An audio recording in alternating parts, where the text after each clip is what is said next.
Hello friends, मैं हूँ कविता वानखेड़े।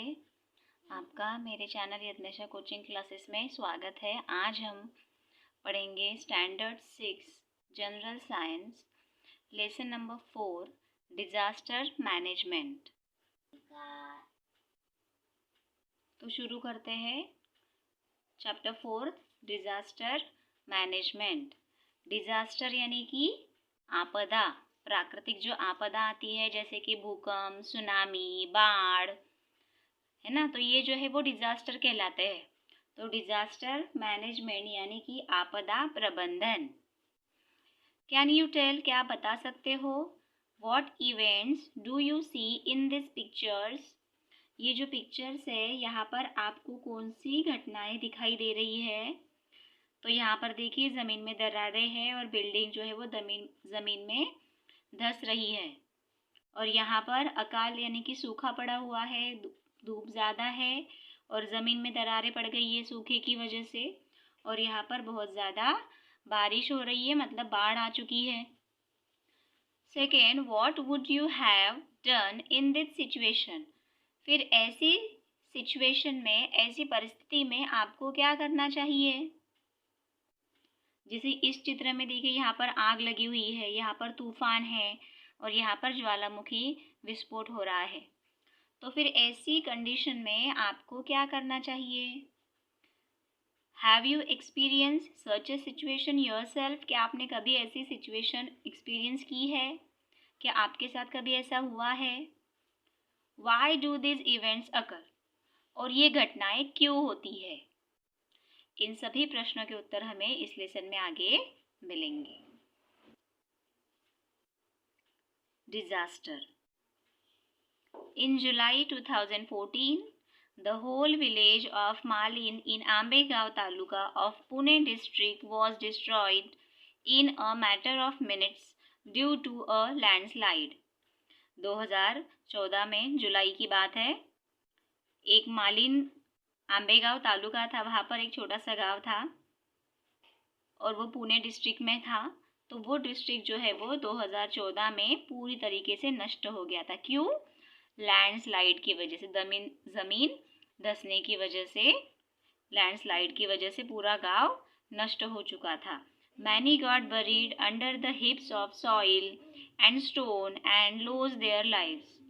और बहुत से लोग जो है वो मिट्टी के हिप के नीचे, मिट्टी के ढेर के नीचे दब गए, पत्थरों के ढेर के नीचे दब गए और उनका जीवन उन्होंने खो दिया। In November 2015, many people died due to the flooding caused by heavy rains in Tamil Nadu. Tamil Nadu में भी नवंबर 2015 में बाढ़ की वजह से, भारी वर्षा के कारण बाढ़ आई थी जिसकी वजह से बहुत लोग मरे थे। अब डिजास्टर होता क्या है। What is a disaster? A sudden event that causes large scale damage to life, property and social aspects of a nation or society is called a disaster. यानी एक ऐसी अचानक हुई घटना जो कि बहुत बड़े पैमाने पर जीवन का नुकसान करती है, प्रॉपर्टी का नुकसान करती है, सामाजिक जीवन लोगों का पूरी तरीके से अस्त व्यस्त हो जाता है, उसे ही डिजास्टर कहते हैं। In 1993, how many people died due to the earthquake at Kalaari in Latur district. Earthquake यानी कि भूकंप, तो 1993 में भी लातूर जिले में किलारी गांव है, वहाँ पर भी भूकंप की वजह से बहुत से लोगों की मृत्यु हुई थी। Even today, people of Mumbai shudder at the memory of July 2005 when many people had lost their lives in the deluge caused by heavy rain. यहाँ तक कि जो मुंबई के लोग हैं वो भी जुलाई 2005 में जो घटना हुई थी उसकी याद करके कपकपा जाते हैं, वो घबरा जाते हैं। ऐसा क्या था उस समय, तो उस समय भारी वर्षा के कारण डेल्यूज यानी कि बाढ़ आई थी। तो उस घटना के बारे में सोचकर ही लोग कांप जाते हैं। यहाँ पर देखिए हमें चित्र दिया गया है द डिजास्टर एट मालिन विलेज का चित्र है, देखिए ऊपर से पूरी ज़मीन जो है वो धंस रही है पानी की वजह से, जिसकी वजह से पूरा गांव नष्ट हो चुका है। How and why do the following disasters occur. अब ये जो डिजास्टर्स होते हैं जो यहाँ पर नीचे दिए गए हैं वो क्यों और कैसे होते हैं, उनका कारण क्या है। फर्स्ट है floods due to heavy rains, भारी वर्षा के कारण बाढ़ आती है। An earthquake, lightning, a volcanic eruption etcetera. फिर भूकंप, बिजली गिरना, वोल्केनिक इरप्शन यानी ज्वालामुखी विस्फोट, ये सभी घटनाएं होती है। तो ये क्यों और कैसे होती है। थर्ड फॉरेस्ट फायर्स, जंगल की आग, जंगल में आग लग जाती है। Fourth increased risk due to high density of population in a limited area. Limited यानी छोटे से एरिया में पॉपुलेशन अगर ज़्यादा बढ़ गई तो वहाँ की डेंसिटी बढ़ गई, मतलब कि वो भी डिजास्टर के लिए उत्तरदायी होते हैं। रैम्पंट एंड इरेगुलर कंस्ट्रक्शन, अनियंत्रित और अनियमित कंस्ट्रक्शन, यानी कि अनियंत्रित तरीके से पेड़ों को काटा जा रहा है, कंस्ट्रक्शन काम किया जा रहा है, उसकी वजह से भी डिजास्टर आते हैं। इकोलॉजिकल इम्बैलेंस, परिस्थिति के जो बैलेंस है वो बिगड़ गया है। Terrorism, rights and crimes resulting in bomb explosion, assaults, fire and accidents etcetera. Terrorism, आतंकवाद, राइट्स यानी दंगा, क्राइम्स, इन सभी की वजह से फिर बॉम्ब एक्सप्लोजन होता है। Assaults, fire and accidents etcetera. Assault यानी कि हमले होते हैं, आग लगती है, एक्सीडेंट होते हैं। तो ये सभी घटनाएं क्यों होती है। Disasters are of two main kinds, man made and natural. Disaster के दो महत्वपूर्ण कारण हैं, वो है मैन मेड और नेचुरल, यानी एक तो प्राकृतिक तरीके से भी डिजास्टर आ सकता है या फिर मानवीय कारणों की वजह से भी डिजास्टर आ सकता है। यहाँ पर देखिए हमें दिया गया है classify the following disasters as man made और नेचुरल। जैसे आपको ये डिजास्टर्स दिए गए उनको आपको मैन मेड यानी कि मनुष्यों के कारणों की वजह से कोई डिजास्टर आता है वो यहाँ लिखना है, और नेचुरल जो प्राकृतिक तरीके से आता है वो यहाँ पर। तो पहला देखिए फायर, वो मैन मेड है।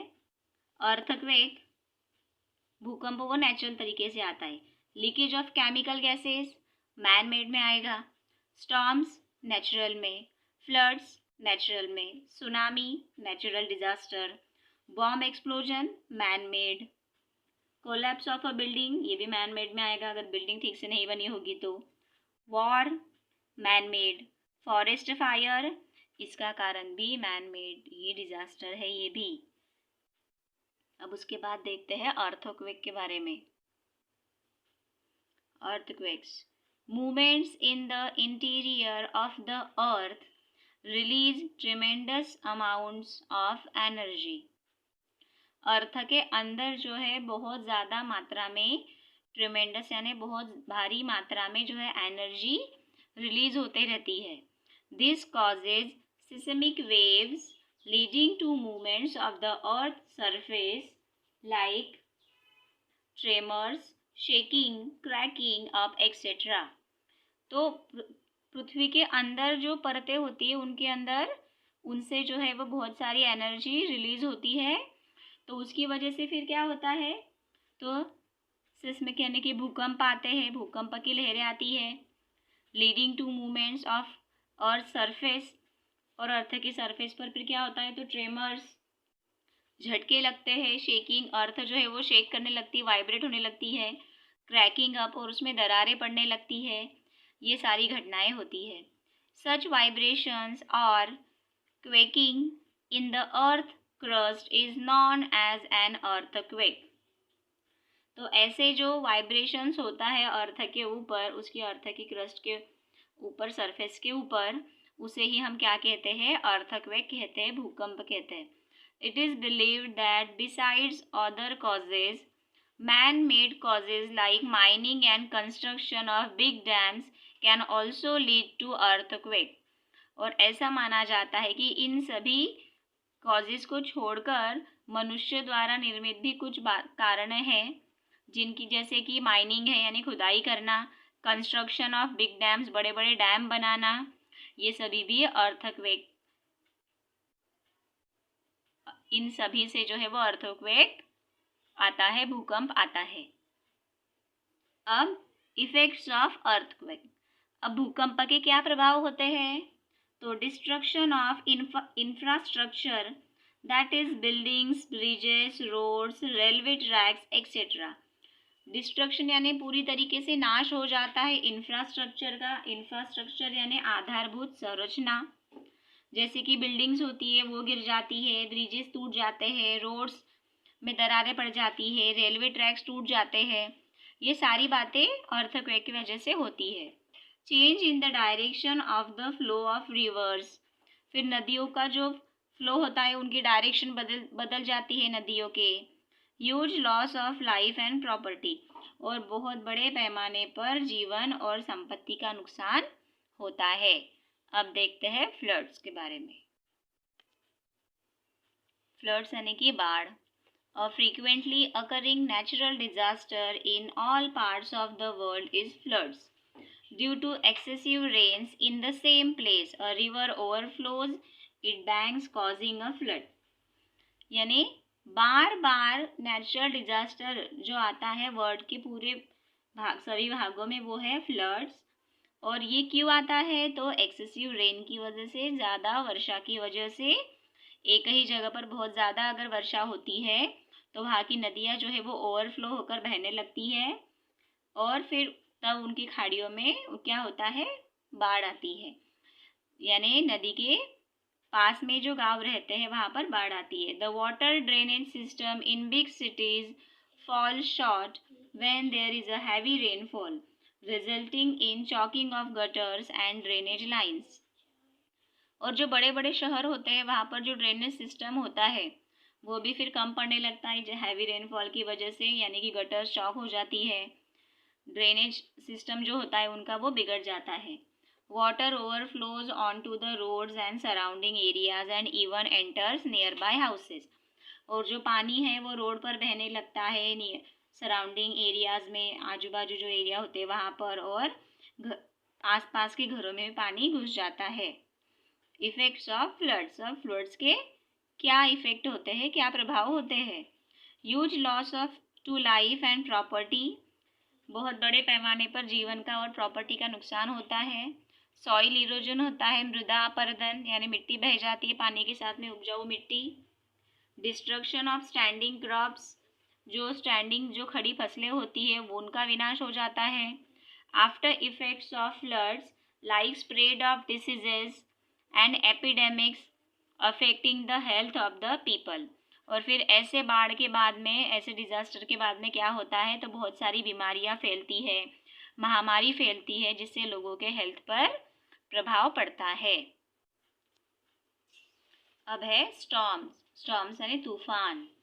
The formation of high and low air pressure belts in the atmosphere causes changes in weather resulting in strong winds or storms. Storms कब आता है तूफान? तो अर्थ के सरफेस पर जो प्रेशर बेल्ट बने हुए हैं तो उनमें कभी कभी हाई प्रेशर बेल्ट और जो लो प्रेशर बेल्ट होते हैं उनकी वजह से जो है एटमॉस्फेयर में तेज़ हवाएं बहने लगती है, वातावरण में स्ट्रॉन्ग विंड्स यानी बहुत तेज़ हवाएं बहने लगती है, और उसकी वजह से फिर तूफान आता है। इफेक्ट ऑफ स्टॉर्म्स, तो अब स्टॉर्म्स तूफान के क्या प्रभाव होते हैं? Great damage in the storm affected region, storm तूफान से प्रभावित जो रीजन होता है, जो क्षेत्र होता है वहाँ पर बहुत ज़्यादा डैमेज होता है, बहुत ज़्यादा नुकसान होता है। Tremendous losses of to life and property, और लाइफ और प्रॉपर्टी का भी लोगों का बहुत ज़्यादा नुकसान होता है। डिसरप्शन ऑफ इलेक्ट्रिक सप्लाई, और इलेक्ट्रिक सप्लाई टूट जाता है। डिसरप्शन यानी कि विघटन होना, टूट जाना। Disruption of transport and communication और ट्रांसपोर्ट भी बंद हो जाता है, यानी किसी तरीके से हम किसी से उसके बारे में पूरे जो हमारे कांटेक्ट होते हैं वो सब टूट जाते हैं। अब है फॉरेस्ट फायर्स, यानी जंगल की आग। A forest fire is an uncontrolled fire in a forest, pasture or grassland due to natural or man-made causes. Forest fire spread at a tremendous speed. जो जंगल की आग होती है वो अनियंत्रित होती है, अकंट्रोल्ड होती है और वो इतनी तेजी से बढ़ती है, यानी कहाँ पर, तो घास पास्चर यानी घास या मैदान जो होते हैं, ग्रासलैंड जो होते हैं, वहाँ पर वो या तो नेचुरल तरीके से भी लगती है या फिर मैन मेड तरीके से भी, कारणों की वजह से भी आग लगती है। और जो फॉरेस्ट फायर होती है वो ट्रिमेंडस स्पीड से बढ़ती जाती है, यानी उसकी स्पीड बहुत ज़्यादा होती है। एक बार अगर आग लग गई तो उसे बुझाना बहुत ज़्यादा मुश्किल हो जाता है। Effects of forest fire: great damage to natural wealth and biodiversity. Forest fire से क्या होता है कि नेचुरल जो हमारी प्राकृतिक जो संपदा होती है, बायोडाइवर्सिटी होती है, उनका नुकसान होता है।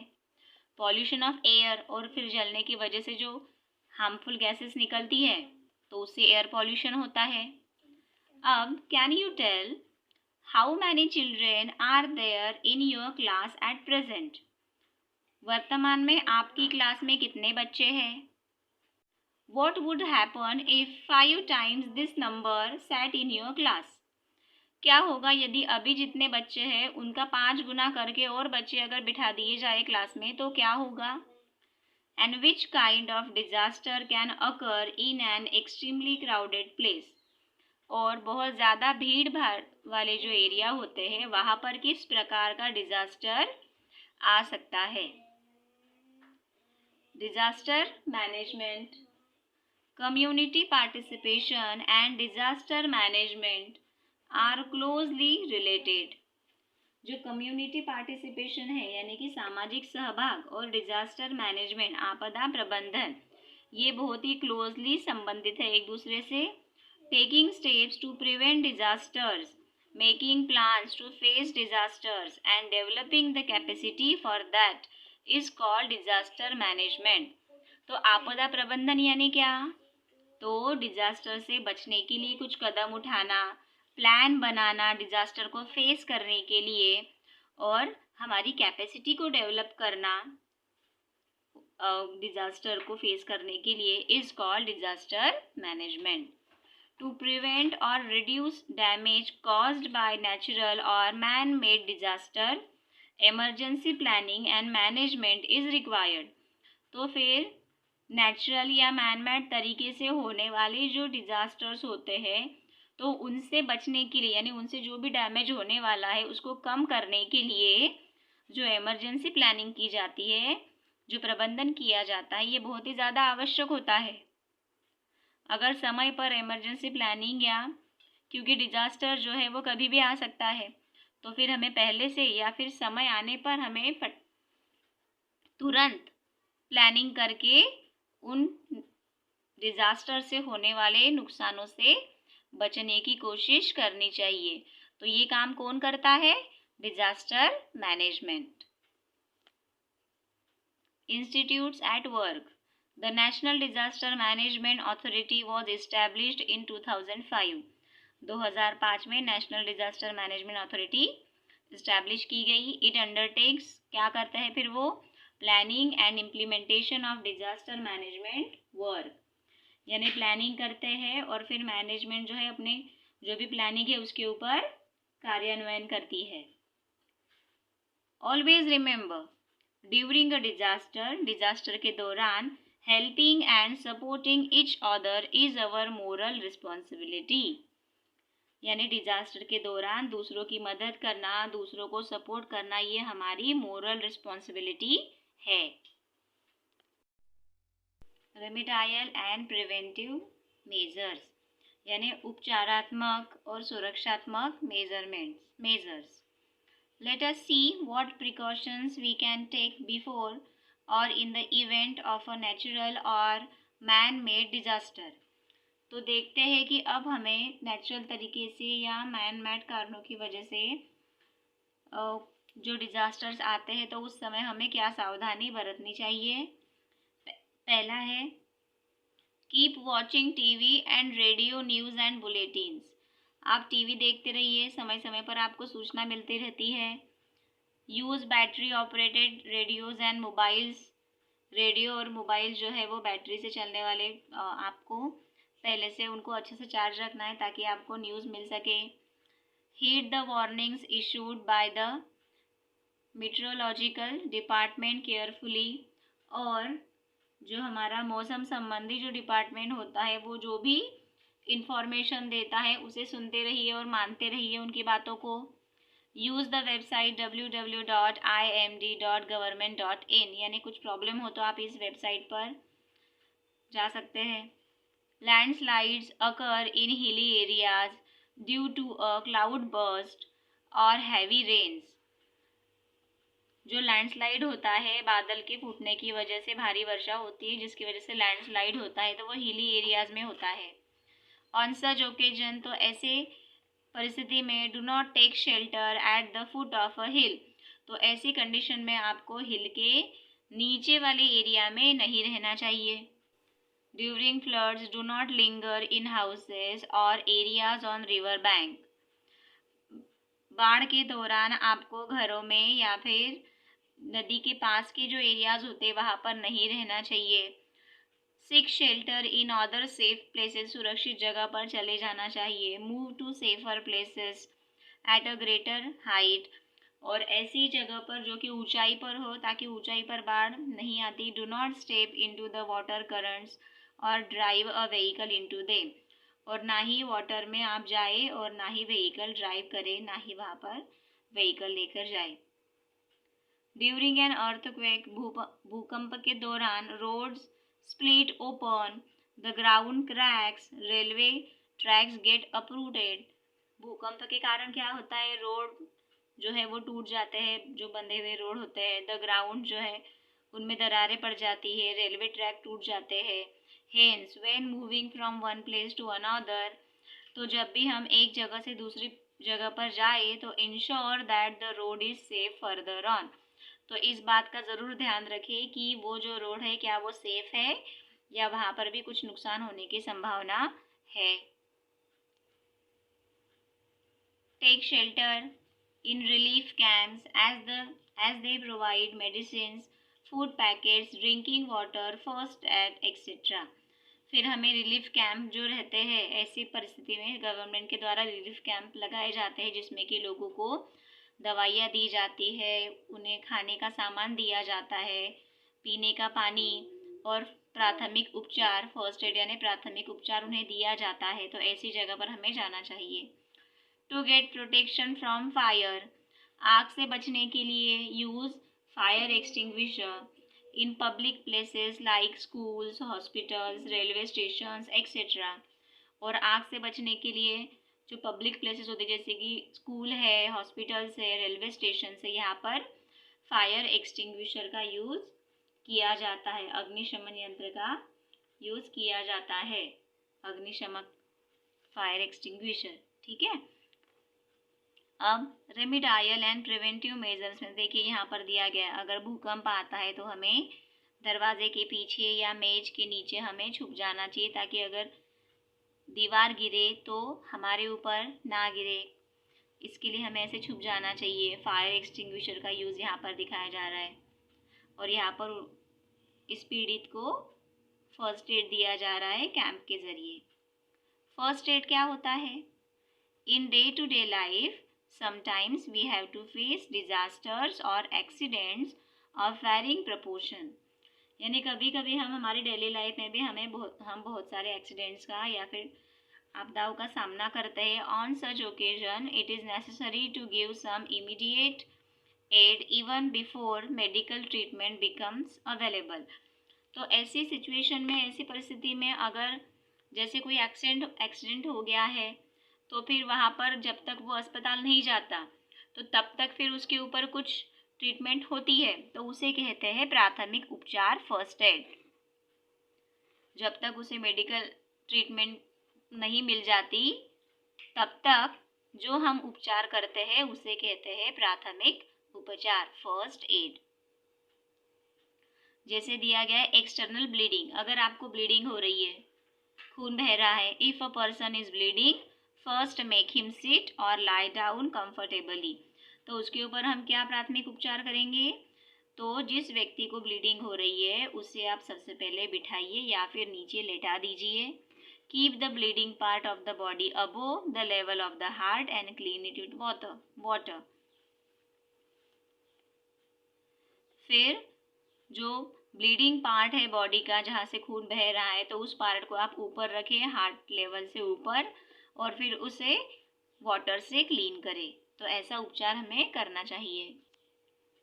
बर्न्स एंड स्कैल्स, माइनर बर्न्स, यानी कि अगर जल जाता है तो फिर हमें क्या करना चाहिए? तो the injured part should be washed with water और हेल्ड अंडर वाटर। तो जो इंजर्ड पार्ट होता है तो उसे जो है हमें पहले अच्छे से पानी से धोना चाहिए या फिर पानी के नीचे उसे रखना चाहिए। Give the victim water to drink, जो पीड़ित होता है, जो विक्टिम होता है, उसे पीने के लिए पानी देना चाहिए। Clean the wounds using a cotton swap soaked in an antiseptic solution. फिर जो घाव है उसे ऐसे वस्तु से, ऐसे कपड़े से साफ करना चाहिए जो कि एंटीसेप्टिक सॉल्यूशन में, यानी उसके ऊपर एंटीसेप्टिक सॉल्यूशन लगा हुआ हो, ऐसा ही कपड़ा हमें यूज़ करना चाहिए। जर्म फ्री कपड़ा हमें यूज़ करना चाहिए। Do not apply oily ointments, और हमें ऑयली मलहम अप्लाई नहीं करने चाहिए इंजर्ड प्लेस पर। Covered wounds using dry dressing, और फिर घाव को हमें ढक देना चाहिए, ड्राई ड्रेसिंग करनी चाहिए, घाव को सुखाना चाहिए पहले। अब अगर सीरियस बर्न्स हो तो हमें क्या करना चाहिए?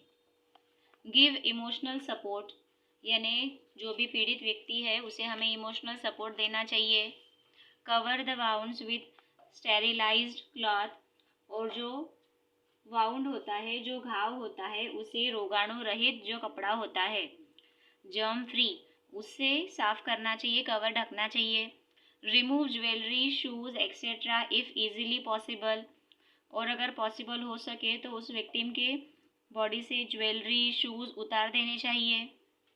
डू नॉट टच और burst blister on the skin, और स्किन के ऊपर अगर छाले आ जाते हैं, फफोले आ जाते हैं, तो उसे टच नहीं करना चाहिए। Do not apply oily ointments, और ऑयली मलहम नहीं लगाने चाहिए। Do not try to remove the cloth if it is stuck to the burn skin, और यदि कोई कपड़ा अगर उस बर्न, जो जली हुई स्किन है, वहाँ पर चिपक गया है तो उसे हमें नहीं निकालना चाहिए। If the patient is conscious, give water to drink but avoid tea और कॉफ़ी और अदर स्टिमुलेटिंग ड्रिंक्स। यदि पेशेंट कॉन्शियस है, सचेत है, तो उसे आपको पीने के लिए पानी देना चाहिए, लेकिन टी और कॉफ़ी अवॉइड करनी चाहिए, या कोई भी उत्तेजक पदार्थ उसे नहीं देने चाहिए। Get medical aid at once, और उसे फिर मेडिकल यानी उसे उपचार देना चाहिए। अब उसके बाद है sunstroke. Sunstroke, when we work in the sun continuously for a long time, the body loses a lot of water and minerals. That is the reason for sunstroke. जब हम लंबे समय तक धूप में काम करते हैं तो हमारी बॉडी में से पानी की मात्रा कम होने लगती है, मिनरल्स कम होने लगते हैं, और यही कारण है सनस्ट्रोक का, लू लगने का कारण यही है। अब रेमेडियल मेजर्स, अब लू लगने पर क्या उपचार करने चाहिए? Take the patient to a cool place और इन द शेड, पेशेंट को एक ठंडी जगह पर ले जाए या फिर छाँव में ले जाए। Sponge the whole body with cold water, और पूरी बॉडी को ठंडे पानी से स्पॉन्ज करें, यानी कि कपड़े से ठंडे पानी से साफ करें। Place a cloth soaked in cold water on the neck, और गले पर जो है ठंडे पानी में भिगोया हुआ कपड़ा रखें। गिव प्लेंटी ऑफ वाटर और लिक्विड्स लाइक शरबत टू ड्रिंक, और पीने के लिए उस व्यक्ति को शरबत वगैरह पीने के लिए दे। नींबू पानी वगैरह हम कहते हैं। If the patient feels like vomiting make him lie prone, that is on his or her abdomen with the head turn to one side. और यदि पेशेंट को वोमिटिंग हो रही है तो हमें क्या करना चाहिए, उसे पेट के बल लिटा देना चाहिए और उसका सर एक साइड में होना चाहिए। गेट मेडिकल हेल्प और shift the patient to a hospital, और फिर मेडिकल हेल्प के लिए पेशेंट को हॉस्पिटल में शिफ्ट करना चाहिए। अब है स्नेक बाइट। यदि सांप काटे तो हमें क्या, snake bite. There are nearly 2000 species of snakes, यानी लगभग 2000 प्रजाति के सांप है। Of this only a few, और इनमें से कुछ जैसे कि like cobras, kraits, vipers and sea snakes are poisonous, और इनमें से पॉइजनस विषैले सांप कौन से हैं, कोबरा, क्रेट यानी ये एशियाई सांप है, बहुत विषैला होता है ये भी, वाइपर्स और समुद्र के स्नेक ये पॉइजनस होते हैं। Therefore all snake bites are not fatal, और बाकी जो सभी स्नेक बाइट जो होते हैं वो हमारे लिए नुकसानदेह नहीं होते। How ever fear causes severe psychological shock which can result in death, लेकिन होता क्या है, लेकिन लोग डर की वजह से उन्हें साइकोलॉजिकली शॉक लगता है, डर जाते हैं वो कि हमें सांप ने काटा, और इस वजह से उनकी मौत हो जाती है डरने की वजह से। If you come across a snake contact a sarpamitra rather than killing the snake at once, यानी यदि आप सांप के आसपास रहे तो आप सर्पमित्रा से कांटेक्ट कर सकते हैं, या फिर उसे मारने के अलावा हमारे पास कोई और दूसरा उपचार नहीं होता। Remedial measures. अब सांप काटने पर हमें क्या करना चाहिए, wash the wound with water, घाव को पानी से धोना है। Give emotional support to the patient, patient को इमोशनल सपोर्ट दे, उन्हें उनकी हिम्मत बढ़ाए। Tie a cloth tightly above the wound, घाव के ऊपर कपड़ा जो है वो टाइटली बांध दे। गेट इमीडिएट मेडिकल हेल्प, और जल्द से जल्द मेडिकल हेल्प ले। Dog bite.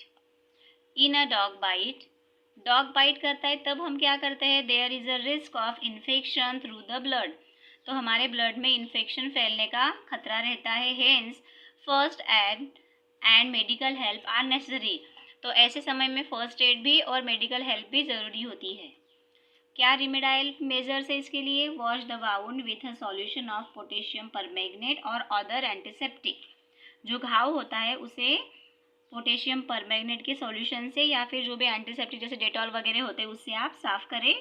Cover the wound with a clean and dry cloth, और घाव को स्वच्छ और सूखे कपड़े से ढके। Get a doctor's help and an injection of the anti rabies vaccine, और डॉक्टर की मदद ले और एंटी रैबीज वैक्सीन भी लगाए। What we have learned, a sudden calamity is known as a disaster. अचानक आने वाली आपदा को डिजास्टर कहते हैं। Disasters can be man made और नेचुरल, डिजास्टर नेचुरल भी हो सकता है और मैन मेड कारणों की वजह से भी हो सकता है। Alertness and immediate action are necessary on such occasions, और ऐसे परिस्थितियों में हमें अलर्टनेस यानी जागरूक रहना चाहिए, सतर्क रहना चाहिए और इमीडिएट एक्शन हमें लेना चाहिए। Effective disaster management and use of remedial measures can help reduce the losses. Effective disaster management और जो भी हम उपचारात्मक प्रयास करते हैं वो सभी नुकसान से, डिजास्टर से जो भी नुकसान होता है उससे हम बच सकते हैं, नुकसान को कम कर सकते हैं। Every person should know about safety precautions and first aid, और प्रत्येक व्यक्ति को सेफ्टी प्रिकॉशंस और फर्स्ट एड के बारे में जानकारी रखनी चाहिए ताकि आवश्यकता पड़ने पर हम उसका फ़ायदा उठा सके, उसका यूज़ कर सके। आई होप आपको लेसन अच्छे से समझ में आया होगा। अगर अच्छा लगा तो please subscribe my channel. Thank you.